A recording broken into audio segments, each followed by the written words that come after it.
Good morning, everybody. It is day 4 of the 35-day challenge. Right now, it is why freedom? That's the question of the day.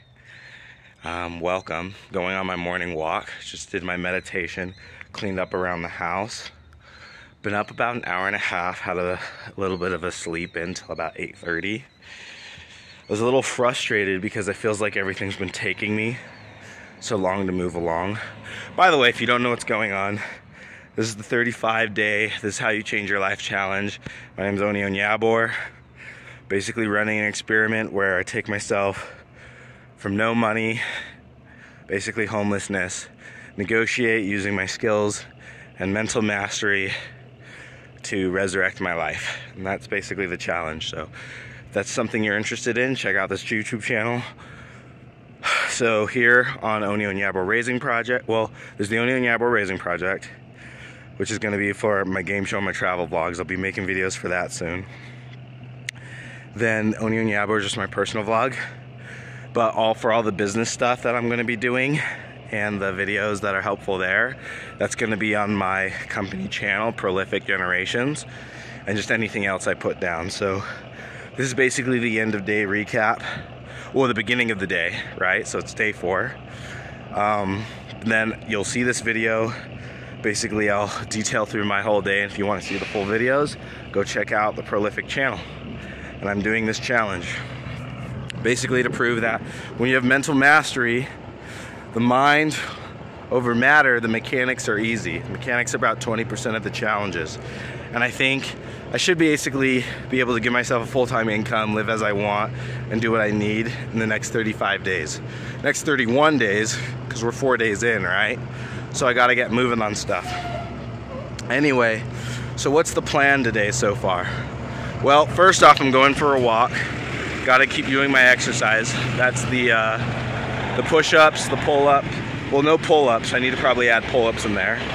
But we do push-ups, sit-ups, then usually for a walk. It's a pretty easy system. Today, I'm excited. I'm actually going to be doing an assessment, doing a light assessment for the mental steps of mastery, right? And basically, that'll be a really good example of like all the different factors of how to assess where you're at. So if you're looking forward to that, tune in. That's going to be on the Prolific channel. I'm making that today. It's also going to be part of my webinar that I'm putting out, a new one. Same path. I made like 4 webinars and they've just been, I haven't been disseminating them. They were all targeted to different demographics, and I'm starting to get a better idea of who actually needs my services and who actually needs me. We're going to talk about more about that tomorrow, actually. But something I've really seen is like part of freedom. So, because today we're supposed to be talking about why freedom is important, right? Yesterday was why faith. Today is why freedom. I don't even know if I posted yesterday, so I've got to go make sure I post yesterday's video. And then after that, I'll post this right after. I'm just trying to be very quick and efficient. I'm the bottleneck for everything, so I have to do everything on my own. It's a little difficult, but I'm managing. So basically, you might ask, why freedom? Well, the idea is once you get to this place in your life, because the first steps is you have to get you have to start being able to like really understand your mind, right? And that's finding joy. And once you can find joy in your mind, then you'll find faith in the things around you, and that will get your body moving, and then you'll start putting things into action. Then as you start putting things into action, you'll begin influencing the people around you with your faith, and that's when you start building what I like to call sovereignty, right? And we were talking about that yesterday. That was the topic, is like why sovereignty, why freedom. And actually, I guess today is day 4, because yesterday was why freedom. So then today is really about love, right? And the reason like love, wow, I'm doing so much, I'm figuring this out. I have all this written down normally. But the reason why love is so important in all of this, because that's the only way to really keep it sustaining, right? Now, when I say love, what I mean is this: It's unconditional positive attention and energy. And so when I say unconditional positive attention and energy, what that means is that you're detached from the outcome. So that means if you truly love something, whether it's an activity or a person, you're willing to give it unconditional positive attention, which means that you do something for it, or you generate energy and you place your energy into it regardless of the outcome. Because if you start doing it based on the outcome, that's conditioned. And the minute you start conditioning that, that's no longer love, right? And we recognize like, okay, well, what happens if people take advantage or things don't work out? That's true. That's what the next step is all about, which is about law, justice, and boundaries, right? But this step right now, step 4, is about learning how to truly love things. And in order to truly love things, you have to be able to go out into the world because you have faith in yourself. You have a sense of freedom and mental mastery so far, and now you can give it out sustainably. And the first 4 steps, we're going to talk about that in the webinar, so go check that out. I'll put a link down in the description so you guys can check that out and see what it's about. But basically, the first 4 steps are all about how do you generate the growth, right? Because once you generate and you can do these first 4 steps, you know how to grow and build yourself. You know how to advance. But the last 3 steps of the 7 steps to mastery are about creating sustainability, right? Because everybody knows what it's like to grow, make these massive leaps, but then they fall back down, right? And that's what happens when you love everything unconditionally.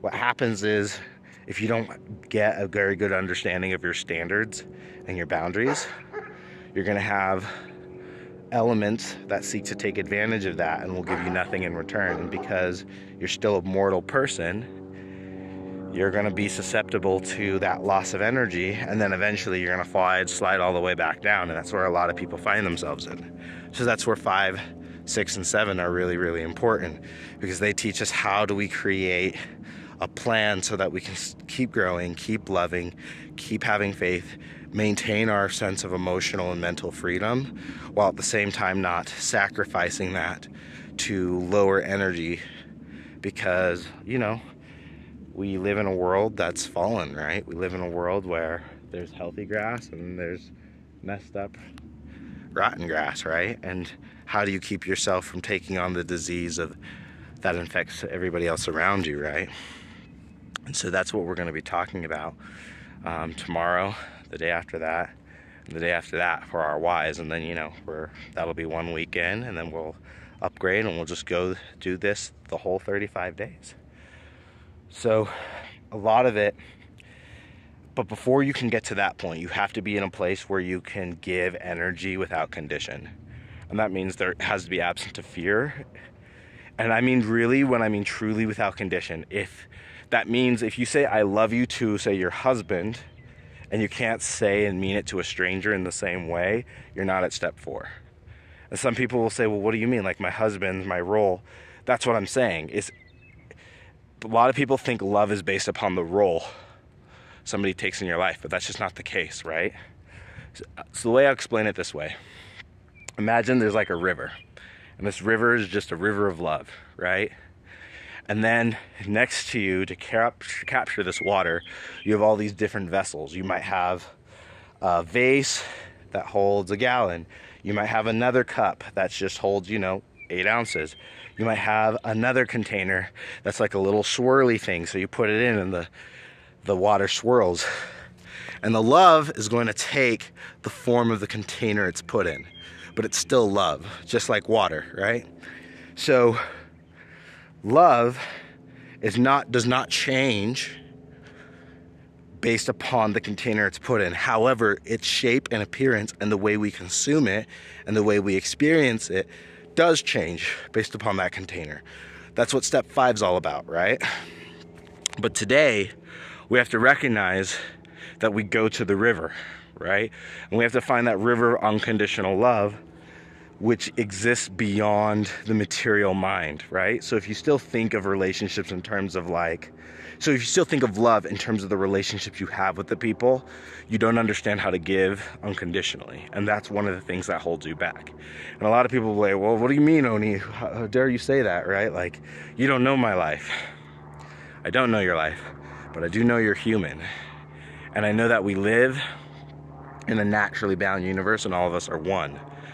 And if we accept that as being true, we recognize that the laws of physics, like gravity, thermodynamics, work the same way on you as they do on me, as they do on that car over there.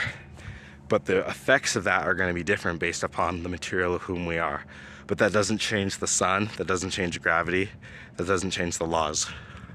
So the law of love is that it's unconditional, positive attention. That's it. Unconditional positive attention and energy. That means you take responsibility for the needs of, and with a willing attitude of whatever it is, the object of your affection, the object of your love. So if it's a person, it's a hobby, it's an activity, you give unconditionally. And it's only then, only when you're in that place where you can honestly do that and you can do it unconditionally, right? That's when you're in a place to really advance. There's this saying that says the way you do one thing is the way you do everything. It's the same way with you, how you love. So if you are conditional in the way you love strangers, you're conditioned in the way you love your kids. If you're conditional in the way you treat your boss, you're conditional in the way you show gratitude to your parents. So these people, the thing is, there isn't much difference between the person you hate the most and the person you hate and the person you love the most. So the person you love the least and the person you love the most, there's no difference if you're truly loving them. If you're not, then it's just based in exchange. And if it's based in exchange, it's not love. Now, it doesn't mean that exchange doesn't need to happen. Exchange does need to happen. That's what we're going to talk about tomorrow, right? Because you do need exchange. We're still mortal beings, right? But that can't be the mindset upon which we give and how we disseminate value. I think that's been one of the issues. But tomorrow is going to be talking about whom we give it to, right? And you might say, well, the whom is doing it, is that a condition? But the thing is, we're not doing the condition based upon, an exchange. We're doing the conditions based upon reception. Because even though that love is conditional, the relationships that hold that love absolutely are conditional, right? That's what the boundaries of the containers represent. So you can think about it that way. But this is why we love. And that's day 4. That's the update. So today what I'm going to be doing is I'm going to be doing the assessment, making the webinar. So this should come out, video should be out probably in a few hours, hopefully about 3 or 4 o'clock. And then the webinar is going to be underneath there with the assessment. That assessment is going to tell you basically where you are in each of the steps, right? And if you're interested in advancing, check out the 7 Steps to Mastery course. It's half off until April 2nd. Then after April 2nd, it's going back up to its full price. That's also with the prolific Career Light Speed Engine if you want to take your career to the next level by implementing the career business practices that I do. Check that out, Prolific Generations. That link will also be down. That's for my business. If you're creative and you want to be more, figure that out, check that out. You'll learn more about how to run a business and go full-time if that's what you're interested in. But ultimately, guys, it's just learning how to love, do what you need to do, and stay happy, stay healthy, and stay calm. It's just a game. Peace.